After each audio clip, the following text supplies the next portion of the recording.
আসসালামু আলাইকুম ওয়া রাহমাতুল্লাহ। আমি মোহাম্মদ রাব্বি হাসান নয়ন। আমি পড়াশোনা করছি ঢাকা ডেন্টাল কলেজে। আজকে আলোচনা করব রসায়ন দ্বিতীয় পত্রের জৈব রসায়ন নিয়ে। সো বুঝতে পারছো, জৈব রসায়ন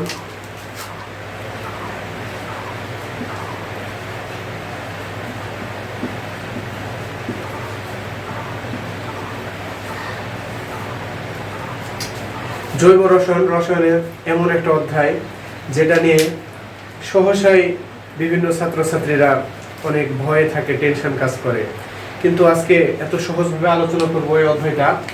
আশা করি এটা নিয়ে কোনো আলোচনা এরপরে আলোচনা শোনার পরে তোমাদের মনে আর কোনো ভয় কাজ করবে না। তোমরা খুব ইজিলি এই জৈব রসায়ন বুঝতে পারবা। সো চলো আমরা শুরু করি। জৈব রসায়নে প্রথমে আমাদেরকে দেখতে হবে জৈব রসায়ন কাকে বলে। রসায়নের যে শাখায় জৈব যৌগ নিয়ে আলোচনা করা হয় তাকে জৈব রসায়ন বলা হয়। তাহলে এখন দেখতে হবে জৈব যৌগ কোনগুলো। জৈব যৌগ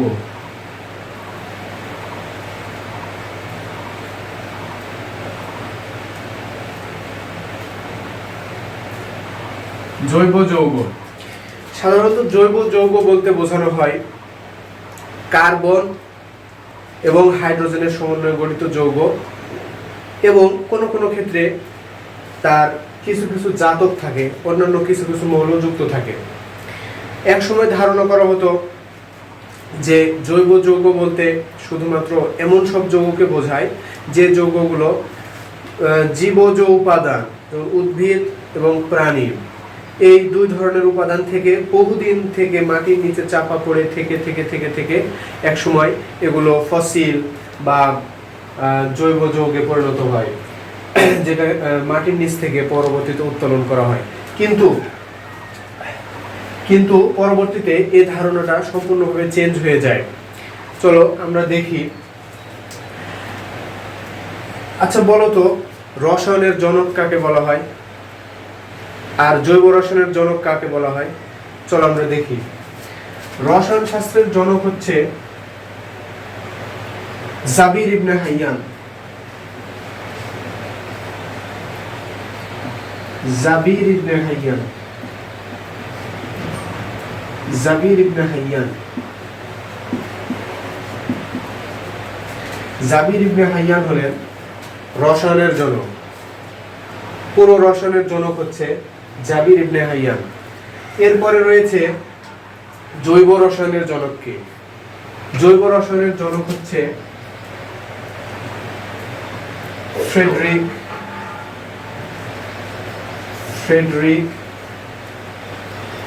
ওহলার।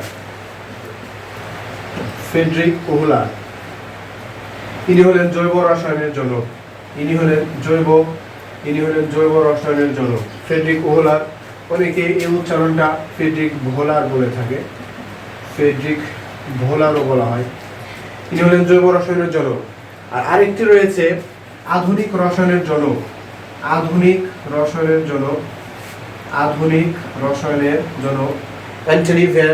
অ্যান্টনি ল্যাভয়েসিয়ে। ইনি হচ্ছেন অ্যান্টনি ল্যাভয়েসিয়ে।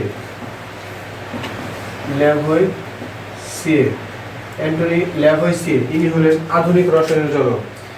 সো আমরা কোন প্রেক্ষাপটে কথাটা নিয়ে আসলাম যে জৈব যৌগ, জৈব রসায়ন, এই জৈব রসায়নের জনককে? জৈব রসায়নের জনক হলেন ফ্রেডরিক ওহলার। চলো আমরা দেখে আসি তিনি কিভাবে জৈব রসায়নের জনক হলেন।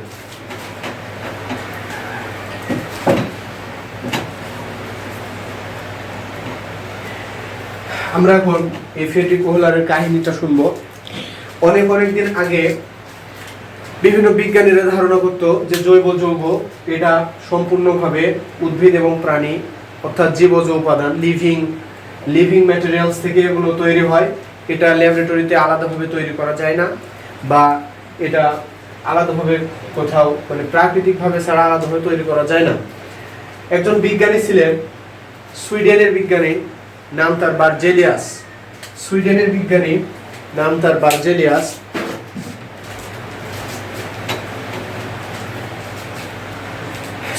একজন বিজ্ঞানী, নাম তার বার্জেলিয়াস। বার্জেলিয়াস, তিনি একজন বিখ্যাত একজন বিজ্ঞানী, সুইডেনের এই বিজ্ঞানী বার্জেলিয়াস, সুইডিশ বিজ্ঞানী,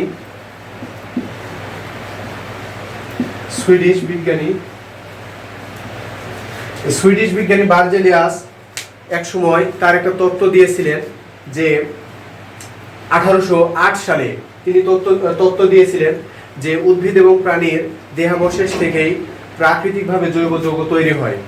আর পরবর্তীতে তিনি এটা একটা তত্ত্বের মাধ্যমে তিনি ব্যাখ্যা দেন, যেটাকে বলা হয় প্রাণ শক্তি মতবাদ। বার্জেলিয়াসের প্রাণ শক্তি মতবাদ,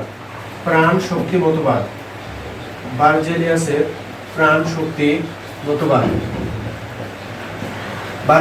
প্রাণ শক্তি মতবাদ, এটাকে বলা হয় ভাইটাল ফোর্স থিওরি,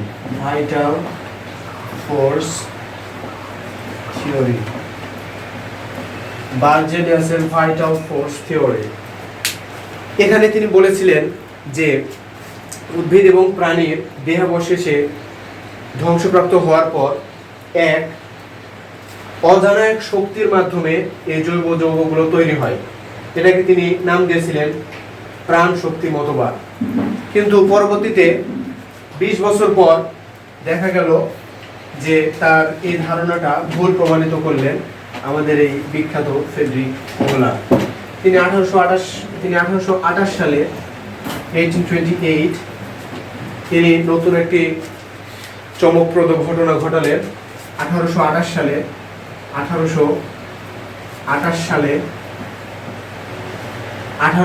সালে এই ফ্রেডরিক ওহলার কৃত্রিমভাবে কোনো প্রাকৃতিক কোনো কিছুর সাহায্য ছাড়াই তিনি কৃত্রিমভাবে তার ল্যাবরেটরিতে, তার গবেষণাগারে একটি জৈব যৌগ তৈরি করলেন। তিনি একটি প্রাকৃতিকভাবে জৈব যৌগ তৈরি করলেন। চলো আমরা দেখি সেই জৈব যৌগটা কি। এটা হচ্ছে ইউরিয়া, H2N CONH2, এটা হচ্ছে ইউরিয়া।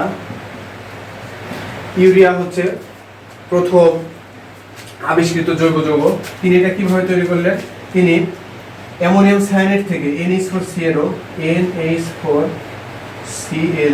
অ্যামোনিয়াম সায়ানেটকে উত্তপ্ত করে তিনি এই অ্যামোনিয়াম সায়ানেট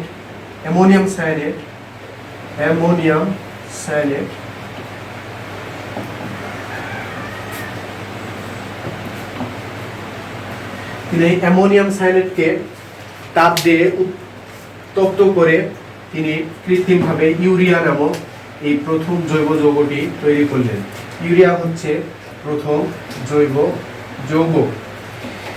এই কারণে ফ্রেডরিক ওহলার হয়ে গেলেন জৈব রসায়নের জন্য জৈব যৌগ, কারণ তিনি জৈব যৌগ প্রথম আবিষ্কার করলেন।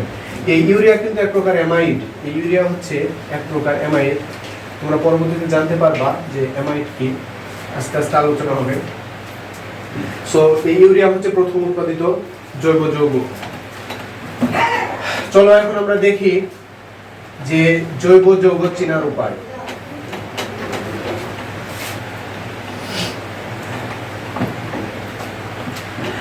জৈব যৌগ চেনার উপায়, এরপরে আমরা দেখব জৈব অজৈব যৌগের মধ্যে পার্থক্য। জৈব যৌগ চিনতে হলে সর্বপ্রথম আমাদেরকে জানতে হবে যে জৈব যৌগের গঠনটা কিরকম।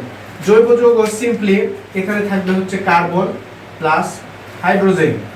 কার্বন প্লাস হাইড্রোজেন হয়ে গেল হাইড্রোকার্বন। এটাকে বলা হয় hydrocarbon.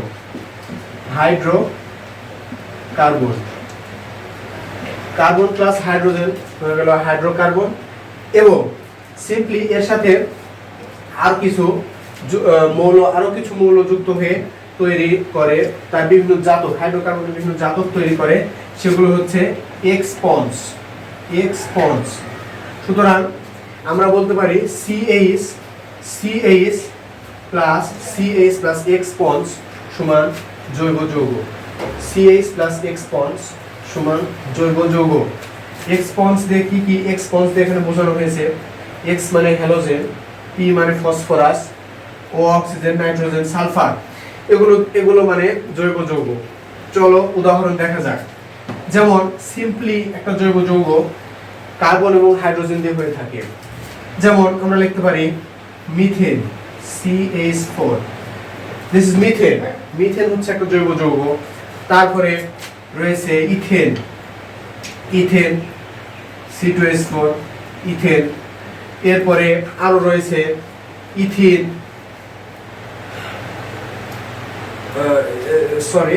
This is ethene, methane, ethene. তারপরে রয়েছে ইথেন, ইথেন, ইথাইন, সিম্পলি জৈব যৌগ।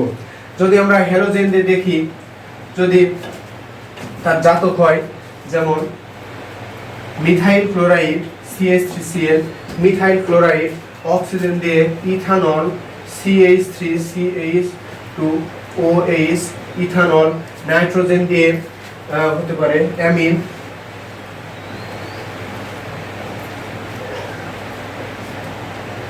সালফার দিয়ে থায়োফিন, থায়োফিন হয় sulphonic acid SO3, sulphonic acid হতে পারে।